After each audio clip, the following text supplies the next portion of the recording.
Okay, who are you?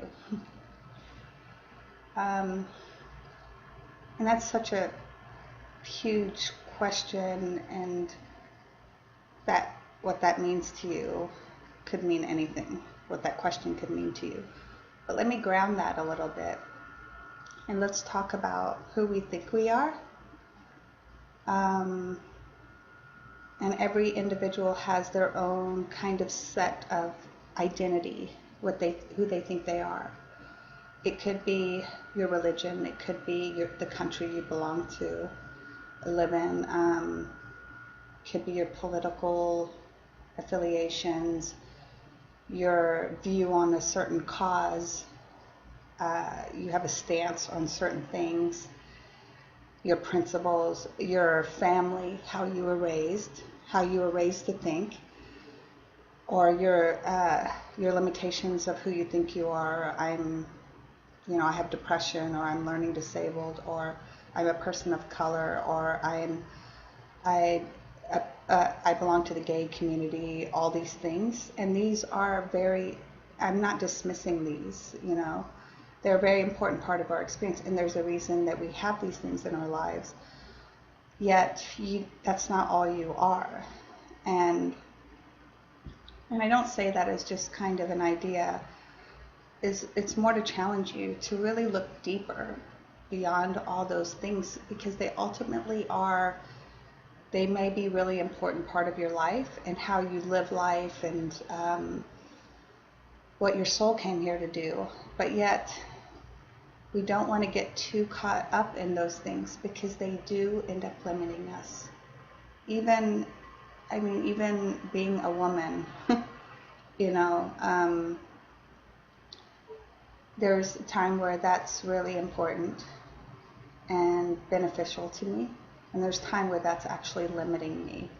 And let me explain that a little bit more, is that there's ideas we have with everything, and there's also the wounds associated with it. And if you really take a step back and look around, there's so much of this I don't belong, or there's something wrong with me. And there's so many ways to feel that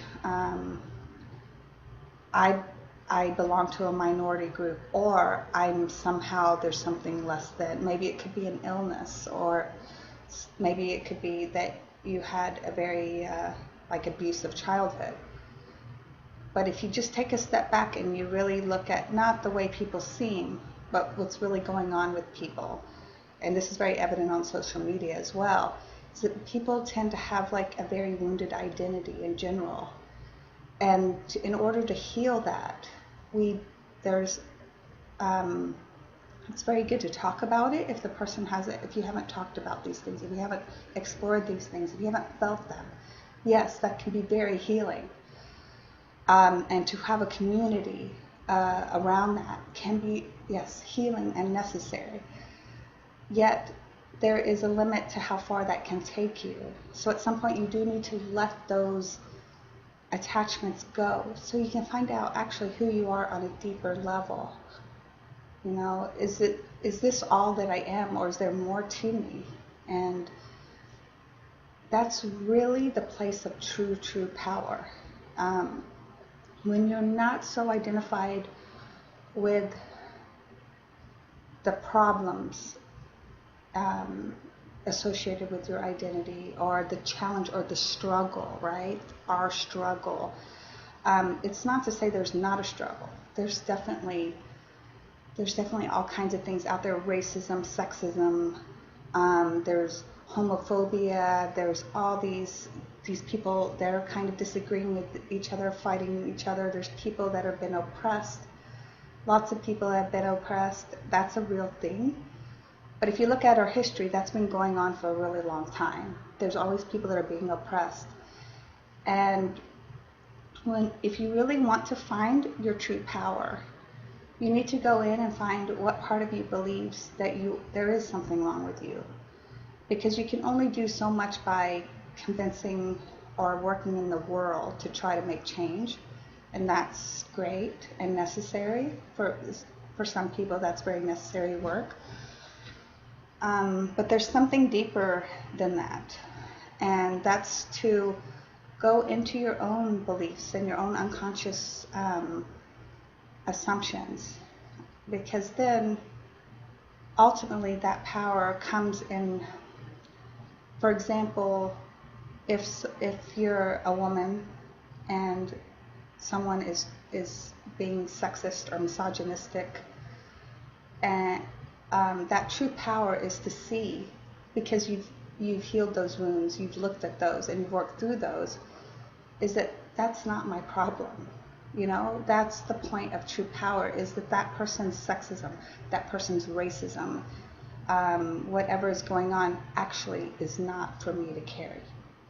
It doesn't say anything about me. They have work to do, but I'm not going to take that on, and I'm not going to waste my energy with them. I have too much to live. I have so like creativity, and I have a life that I want to live, and I can't let people like that hold me back. But until you come to that place, there's still more to see and to work with, so that you can come out, you can disentangle yourself from those beliefs and those assumptions. And so when you know that, whether it's your sexual orientation or how you want to live your life, or your religion or not being religious, or your skin color, or who you're with, who your partner is, and who you want to love, when when that power comes from within, you don't really need anyone to validate you. You don't really need to look for people to see that in you, because you've retrieved that from yourself. So that validation actually comes from within. So just something to think about. Thank you.